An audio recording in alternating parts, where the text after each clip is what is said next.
Assalamualaikum warahmatullahi wabarakatuh. Waalaikumsalam warahmatullahi wabarakatuh. Bismillahi walhamdulillah. Wassalatu wassalamu ala sayyidina rasulillah sayyidina wa maulana Muhammad ibn Abdullah wa ala alihi wa sahbihi wa mawalah. أما بعد سبحانك لا علم لنا إلا ما علمتنا إنك أنت العليم الحكيم لا حول ولا قوة إلا بالله العلي العظيم. Saudara-saudara kaum muslimin rahimakumullah. Ada 3 perintah Allah yang berangkai dalam Al-Quran yang menurut para ulama tidak diterima yang satu apabila yang lain tidak dikerjakan. Di antaranya ayat aqimus shalah wa atuz zakah. Yang kedua ati'ullaha wa ati'ur rasulah. Dan yang ketiga ayat anishkurli wali walidaika. Perintah ini merupakan perintah yang berangkai. Aqimus shalah wa atuz zakah. Dirikan salat dan bayar zakat. Artinya tidak diterima salatnya orang yang tidak membayar zakat dan tidak diterima zakatnya orang yang tidak mendirikan salat. Perintah ini berangkai pada saat salat dikerjakan, zakat apabila sampai haul dan nisabnya harus dibayarkan. Begitu juga pada ayat ati'ullaha wa ati'ur rasul. Taatlah kamu kepada Allah dan taatlah kamu kepada Rasul. Tidak diterima taat kepada Allah kalau membelakangi Rasul, dan tidak diterima mentaati Rasul kalau tidak mentaati Allah. Keduanya berangkai dan tidak terpisahkan satu dengan lainnya. Taat kepada Allah artinya harus taat juga kepada Rasul. Mengamalkan Quran artinya juga harus dengan mengamalkan sunnah. Oleh karenanya sering diingatkan, usaha memisahkan umat Islam dari Islamnya selalu diawali dengan memisahkan umat Islam dari ulamanya. Dan ini bukan urusan baru. Sejak zaman dahulu orang-orang yang anti kepada Islam selalu berusaha memisahkan umat Islam dengan Islamnya. Caranya pertama dipisahkan umat dari ulama. Kalau cara ini berhasil, mereka masuk kepada tingkat yang kedua, ditanamkan keraguan kepada sunnah. Kalau cara ini pun juga mereka berhasil, masuk kepada bagian ketiga yang terpenting, menanamkan keraguan kepada Al-Quranul Karim. Kalau umat sudah meragukan Al-Quranul Karim, maka tidak ada lagi yang bisa diharapkan. Oleh karena itu, ati'ullah dan ati'ur rasul tidak bisa dipisahkan satu sama lain.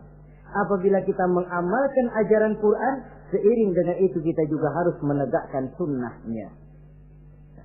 Adapun ayat yang ketiga yang merupakan perintah berangkai ini, anishkurli wali walidaika, kata Allah. Hendaklah engkau bersyukur kepadaku dan bersyukur kepada ibu bapakmu. Bersyukur kepada Allah tapi tidak bersyukur kepada ibu bapak tidak diterima. Bersyukur kepada ibu bapak tapi tidak bersyukur kepada Allah juga ditolak. Oleh karenanya keduanya tidak bisa terpisahkan satu sama lain. Orang yang pandai bersyukur kepada Allah, dia harus pandai juga bersyukur kepada ibu dan bapaknya.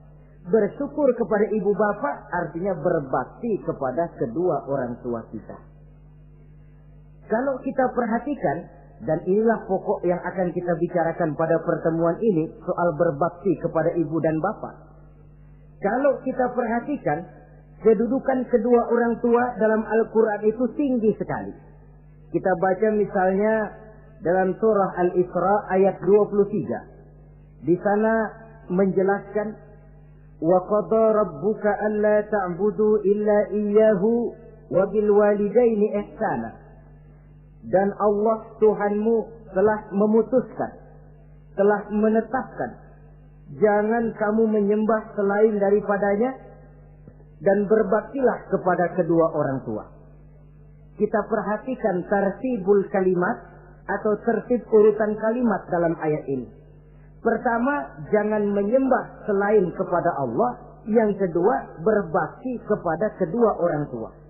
Allah, setelah itu kedua orang tua.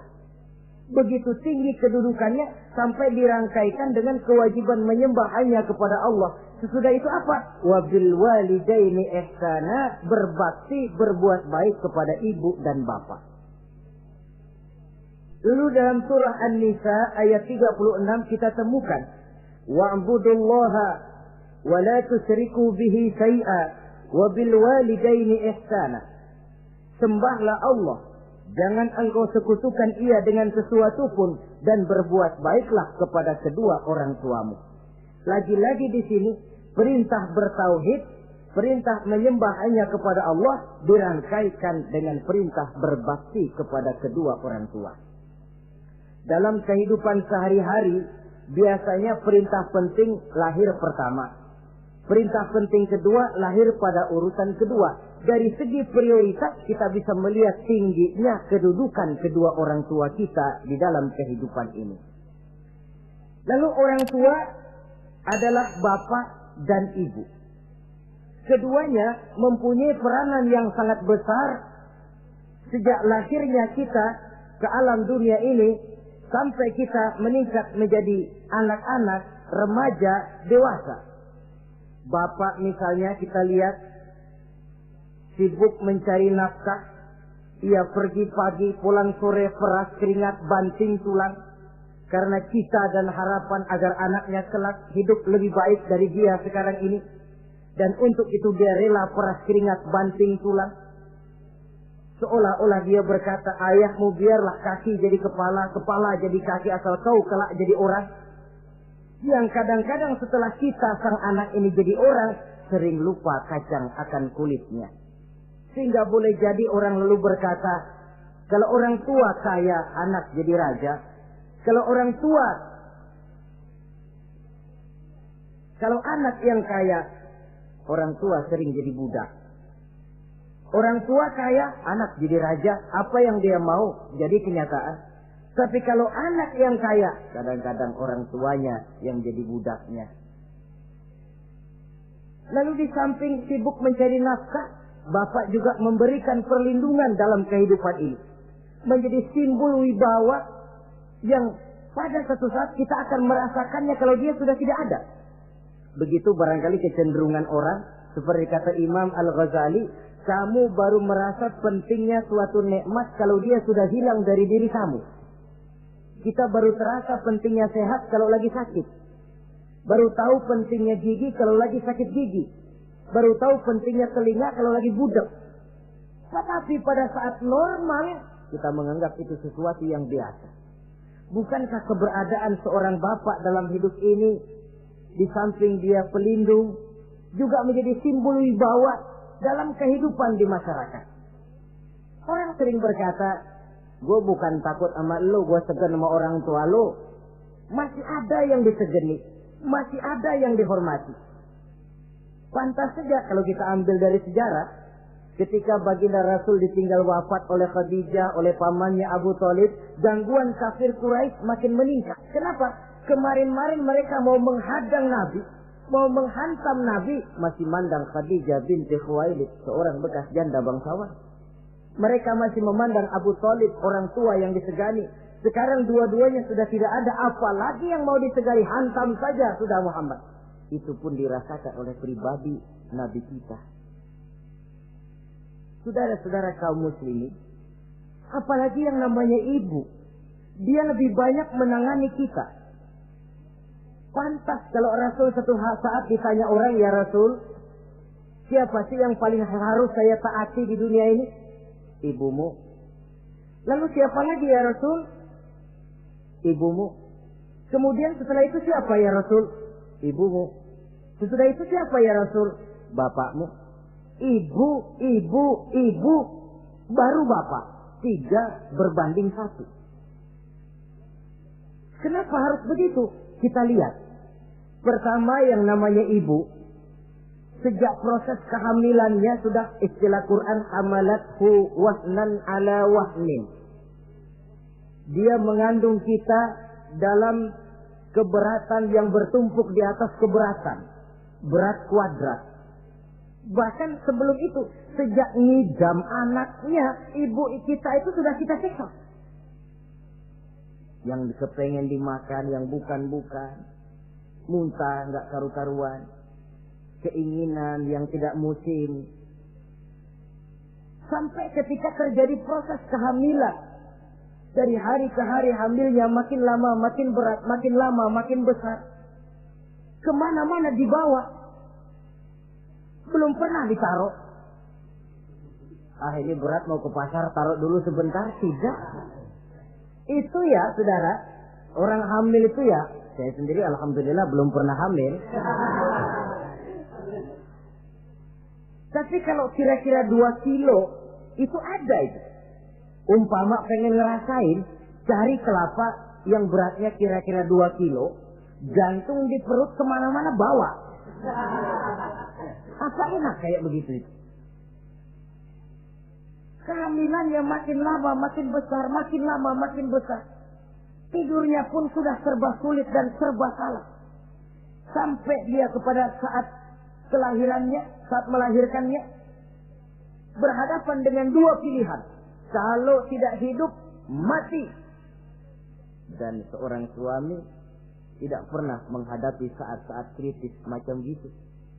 Paling-paling waktu istrinya melahirkan, dia cuma nungguin di depan pintu. Bingung, gelisah, tapi masih sempat ngerokok.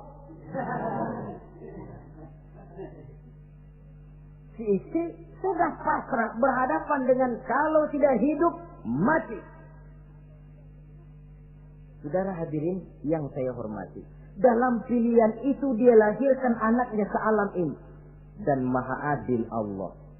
Andai kata pun seorang perempuan kalah dalam perjuangan ketika melahirkan anaknya, dia meninggal, dia mendapat pahala seperti orang yang mati syahid. Sebab orang mati syahid itu ada 3 macam. Ada syahid dunia akhirat. Ini orang yang pergi perang membela agama, niatnya karena Allah, dia gugur di medan perang, syahid dunia akhirat. Tidak usah dimandikan, dikafankan, disolatkan, dikubur dengan pakaian yang dia pakai, yang berlumur darah itu. Yang kedua, ada orang mendapat syahid akhirat. Artinya, mendapat pahala seperti pahalanya orang yang mati syahid. Tetapi jenazahnya tetap wajib diurus seperti biasa. Dimandikan, dikafankan, disolatkan. Hanya pahalanya seperti pahala orang mati syahid. Siapa mereka? Al-Gharik. Orang yang mati tenggelam, kelelep di kali, itu mati syahid, syahid akhirat. Apalagi sahibul hadmi, orang yang tertimpa benda keras secara mendadak, mati syahid, syahid akhirat. Di dunianya tetap wajib diurus seperti biasa. Saudara lagi jalan enak-enak ketiban batu 2 ton. Mati, mendapat pahala syahid, syahid akhirat. Tapi jangan diniatin. Kalau diniatin, saya mah pilih selep aja dah. Lu nyebur ke kali, mati, syahid. Tidak. Konyol malah itu, bunuh diri namanya. Nah, di antaranya yang mati syahid itu perempuan yang meninggal pada saat melahirkan anaknya.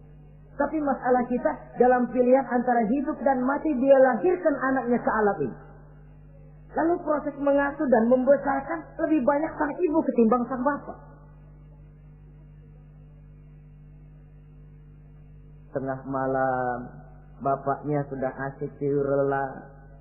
Si ibu masih saja berkutat dengan anak bayinya.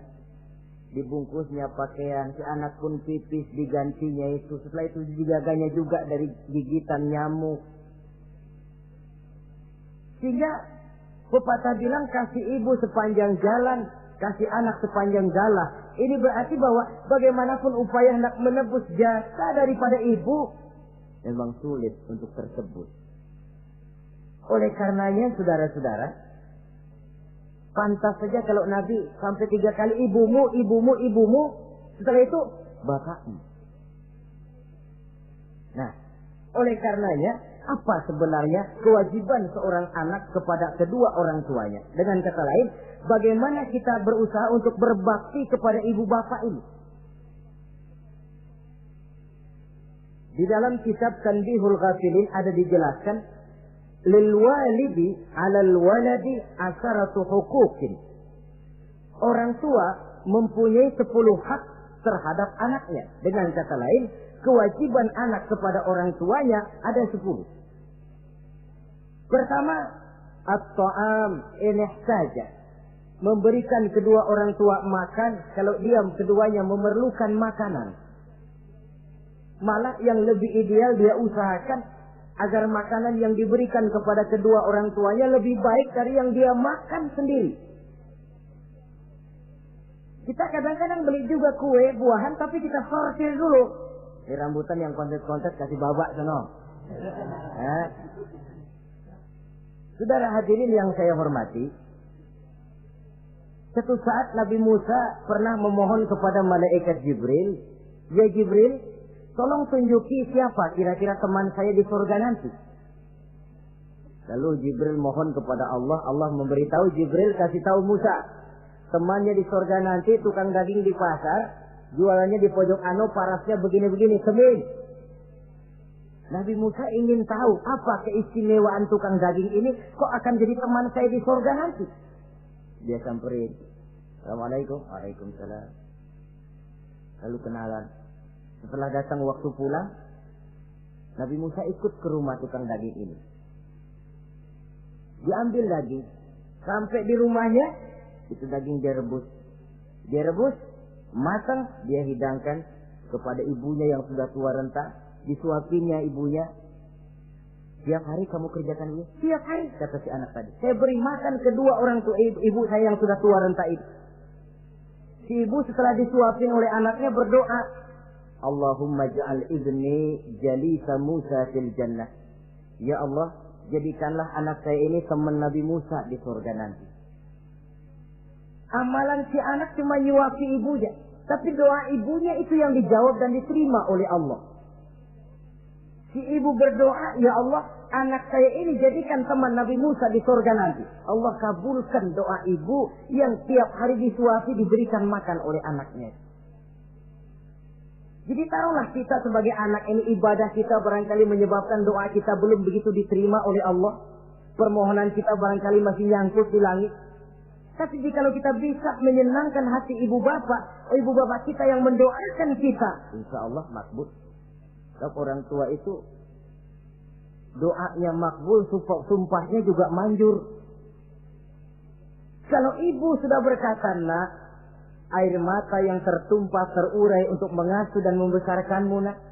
Air susu ibu yang kau minum sampai kau tumbuh menjadi dewasa semacam ini, seluruh cucuran keringat dan jerih payah ibu rela, nak. Mudah-mudahan kau jadi orang berguna. Insya Allah hidup ada berkahnya."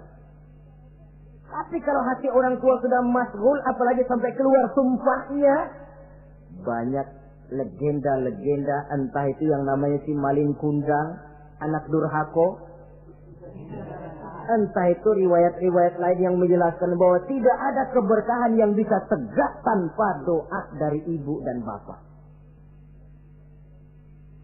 Saudara-saudara kaum muslimin yang saya hormati, memberikan makan kepada kedua orang tua. Sekarang kalau kedua orang tua mampu bagaimana? Tidak jadi soal. Tidak jadi soal orang tua mampu atau tidak kita memberikan, mengirimkan makanan.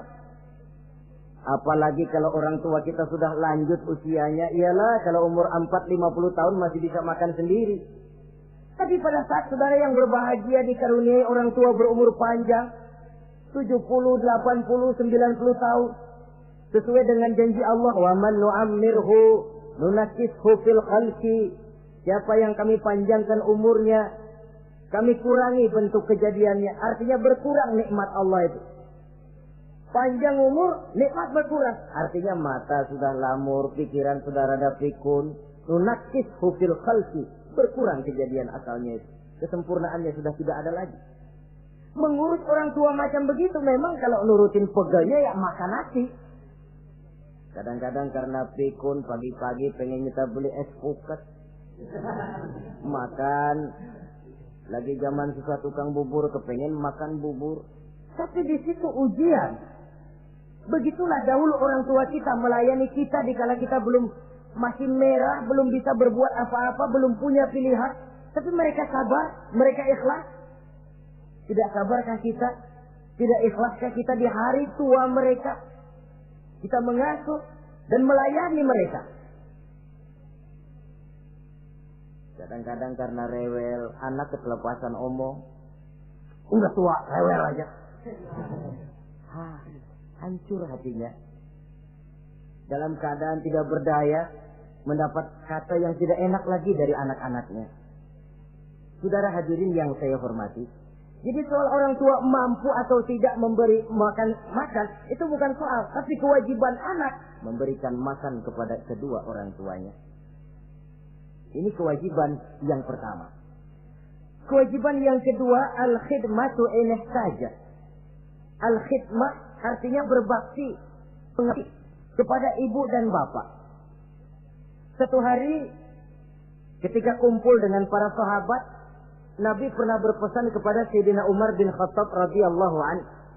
Umar, saya ya Rasul. Nanti kalau kamu sempat datang ke kota Madinah, Umar, cari anak muda yang bernama Uwais Al-Qarni dan kau minta didoakan olehnya. Sayyidina Umar heran. Ini yang menyuruh Rasul. Padahal Rasul doanya mustajab. Dan lagian masih banyak orang-orang tua. Kenapa kalau datang ke Madinah suruh cari anak muda namanya Uwais Qarni dan minta didoakan olehnya? Apa keistimewaan Uwais Al-Qarni ini?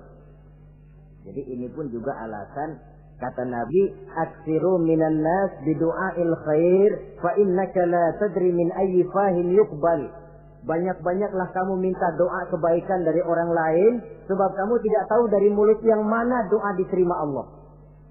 Menurut kita barangkali orangnya kere, nggak ada potongan, tapi kalau doanya diterima Allah, siapa yang sanggup menghalangi? Ada orang bilang, enakan doa sendiri langsung mantap, tidak jelek. Tapi minta didoakan orang lain pun tidak salah. Saudara-saudara yang saya hormati, kadang-kadang tukang minta-minta pengemis datang ke rumah. Kita kasih 100 rupiah, lalu keluar doanya kan, mudah-mudahan rezekinya bapak lancar dan segala macam. Ada orang yang nggak sabar, dia bilang, Allah kenapa saya kamu doain dirimu sendiri aja dah, supaya besok jangan jadi pengemis lagi. Secara logika mungkin, secara logika. Tapi agama bukan cuma logika. Siapa tahu dan siapa yang bisa menghalangi kalau doa dari mulut tukang pengemis itu yang diterima Allah? Tidak seorang pun yang tahu. Nah, Sayyidina Umar heran, apa sih keistimewaan Uwais Al-Qarni ini? Ketika beliau ke Madinah diselidiki, apa keistimewaan si Uwais ini? Masih muda, tapi saya oleh Nabi disuruh temuin dan minta didoakan olehnya. Nah, jadi dalam pandangan Allah itu ya nggak ngurus tuanya. Yang afdal itu yang tua dan banyak ibadahnya, dekat dengan Allah. Tapi kalau tuanya cuma kejemur, ya yang mending-mending yang muda dan banyak ibadahnya. Uwais Al-Qarni ini contoh. Apa ibadah Uwais Al-Qarni? Ternyata dia seorang anak yang sangat berbakti kepada ibunya. Ayahnya sudah meninggal.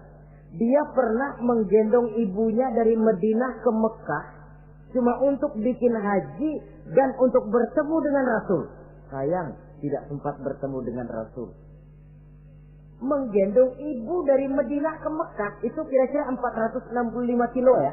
Jakarta Semarang. Digendong ibunya. Kita kadang-kadang ibu kita ini sudah sakit payah. Mau ke dokter saja. Masih manggil orang, tolongin gotongin mak gono. Masih minta tolongin. Berat kita. Uwais Al-Qarni menggendong ibunya cuma untuk menunaikan ibadah haji dan bertemu dengan Rasul. Rupanya karomahnya itu muncul karena dia merupakan anak yang sangat bakti kepada ibunya. Jadi Allah memberikan karomah itu ya, ada yang karena orang rajin tahajud, ada yang karena tangannya pemurah, dermawan, ada yang karena sangat berbakti kepada kedua orang tuanya, ada yang karena rajin baca Quran, ada yang karena rajin melaksanakan puasa sunnah. Timbul karomahnya, keistimewaan yang diberikan Allah kepadanya.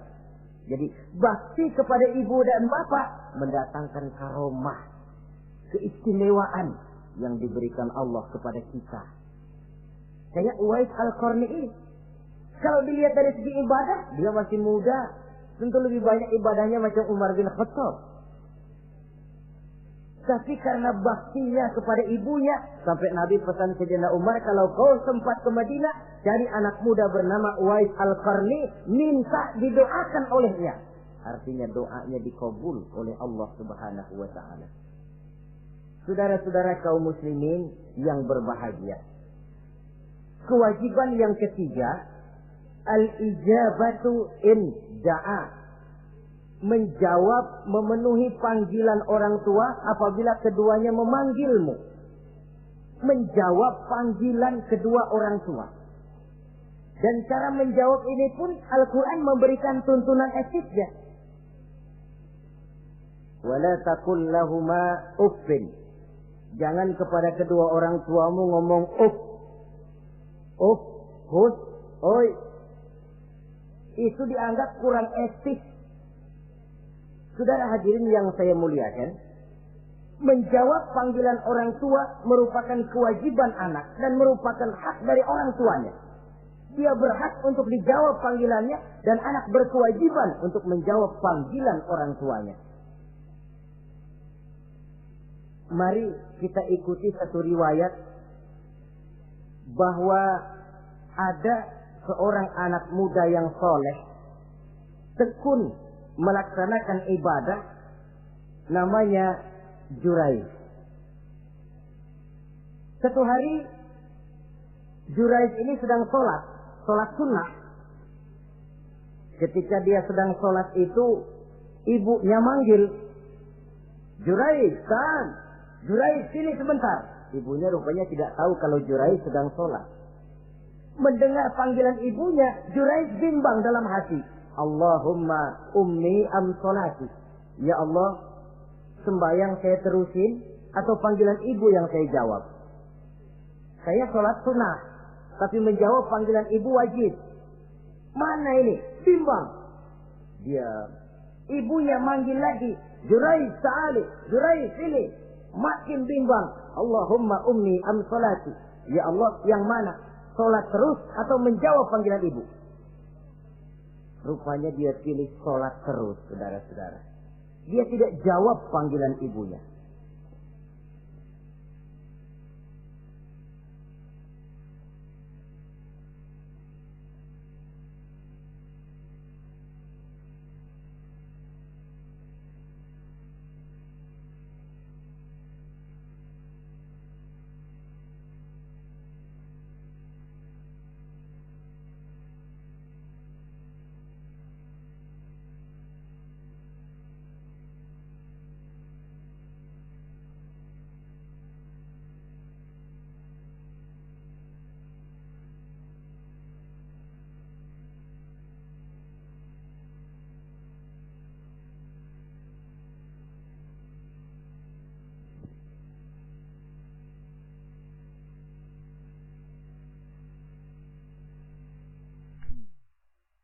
Karena panggilannya tidak dijawab ini, mangkel rupanya hati sang ibu.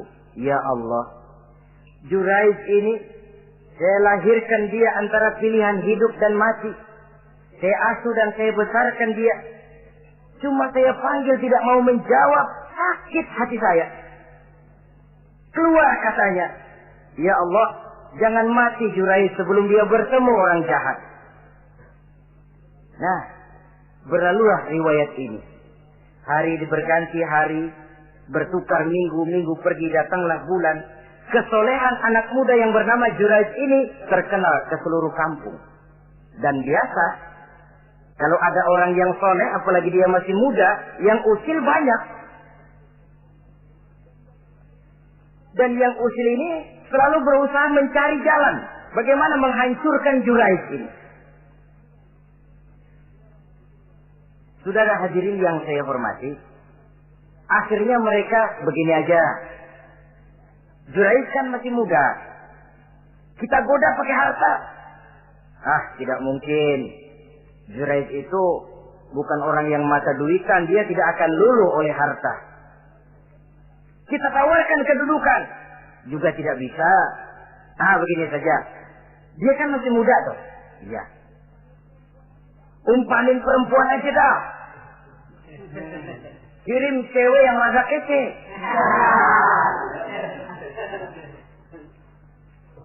Dicarilah perempuan untuk menggoda Juraid ini. Sampai satu malam Juraid sedang ibadah di mihrab dalam masjid. Masuk perempuan ini dengan langkah gemulai, dengan suara merdu mendayu-dayu, mencoba merayu, membujuk, memperdaya,